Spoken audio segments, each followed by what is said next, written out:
This week is Transgender Awareness Week. To discuss more about transgender issues and learn about the challenges that transgender people face, I am joined by the Secretary of the LGBTQ+ Nelson Mandela Bay Forum and activist Ayanda Makebenge. Thank you for joining us, Ayanda. Thank you, Taran. So firstly, can you tell us what being a transgender woman means to you and what has your journey been like so far? Being a transgender woman for me means everything, my entire existence. So it is who I am, and I'm here, I'm existing, and my rights are human rights as well.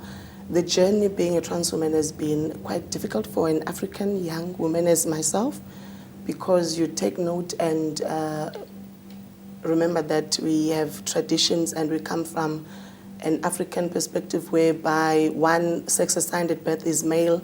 At age 18, they're expected to go through an initiation school or period. And for myself, it's quite different. I'm a trans woman. I grew up as a trans girl.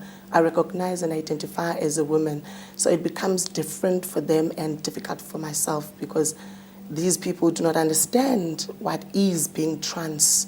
So it has been a quite rough and bumpy journey for myself, but we live to rally behind advocating and advancing the rights of LGBTQ+. And then you spoke about rights. What are some key rights that transgender people are still fighting for today?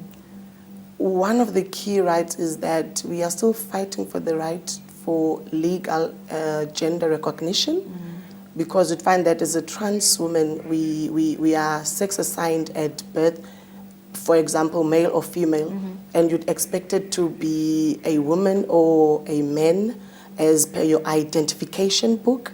And those rights are still the rights that we are still fighting for gender markers, so that we can improve in that space for a young woman as myself can be recognized as a woman in the workplace or even at school. So it's one of the rights.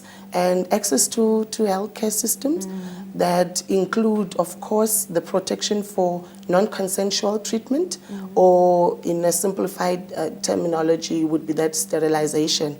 So we've seen with the Caster Semenya case. So it's one of the things that we work towards advocating and making sure that we pass the laws and the policies be implemented.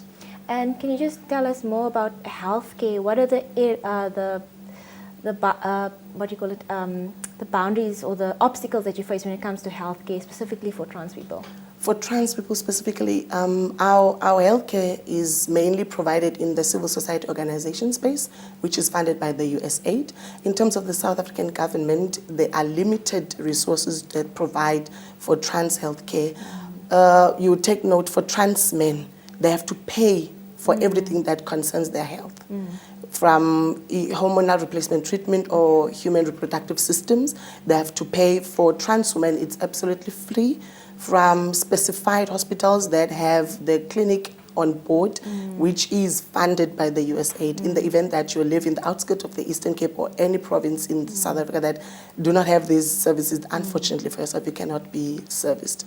And speaking of clinics, with regards to accessibility in the Eastern Cape itself, how accessible is healthcare and the things that trans people need? How accessible is that?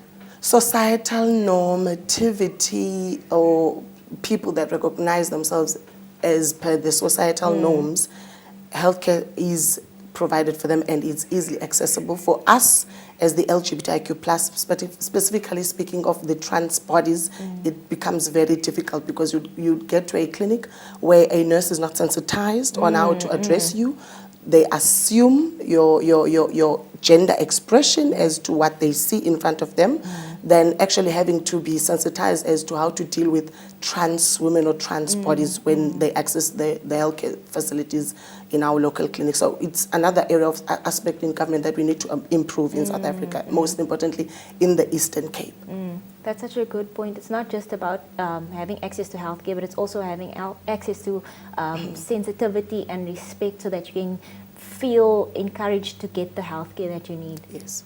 And then this might be a bit of a buzz topic for people who are on social media, but some gender non-conforming or transgender people prefer to use pronouns such as they, them, instead of more gendered pronouns such as he, him, or she, her.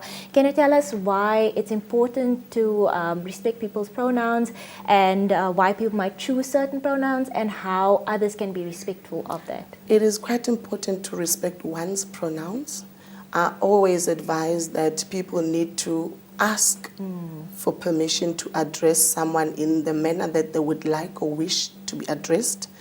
In many cases, one opts to choose for them, they, simply because they are still queer, or it's a derogative term to use, but in a lack of a better English, questioning their gender. Even in the event that one recognizes as trans, but if they feel that they prefer to be referred to as them, they, it is still within their prerogative right to be addressed as such, simply because it gives them that satisfaction and recognition with the respect one identifies them with. You would take note, if you are much sensitized of the gender-bread person, it is the identity, your orientation, your sex, and the expression. So that's why we always advise on sensitization workshops that people must not assume when addressing people, but they must first establish if one recognizes with the gender assigned at birth, or they have their identity.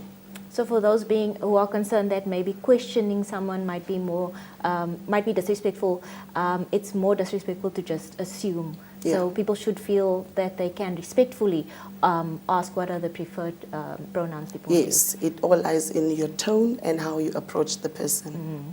That's a very, very good point. And speaking of social media and media, do you feel that transgender people are adequately represented in South African media?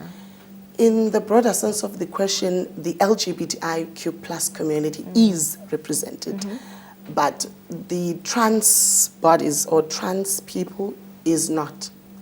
And it is another area that we need to focus on, probably in the comprehensive national strategic plan, which we had revised, the national strategic plan that was existing before, having the district development model, in having all departments working together in fighting the discrimination towards LGBTQ plus people and hate crimes.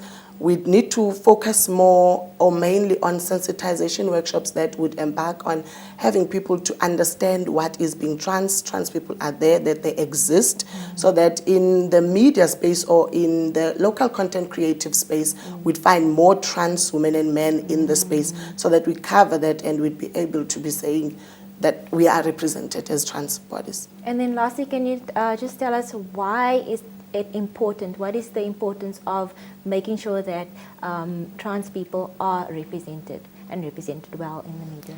As I've alluded previously in my opening remarks, that you would note that as Africans in South Africa most particularly, we've got traditions, you've got different tribes that have their own tradition.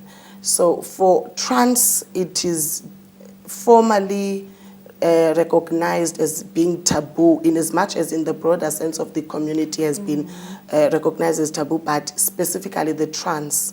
We are taken as people that are recreating themselves, but now we need to shift that for whatever that had happened then, but for now we need to sensitize for whatever is yet to come in having advanced rights protected for the trans bodies. So it is of paramount importance to focus mainly on sensitization workshop and capacity building of Contralesa as the custodian of tradition and rituals in the country, so that they work hand in glove with the space of civil society organizations that advocate for LGBTI persons, particularly to advocate for the rights of the trans people, so that they are there, they are known, and they are respected, with the hope that the GNU government now would work towards implementing the policy that we have, the revised and the formerly existing, and the ones that we now have passed in Parliament.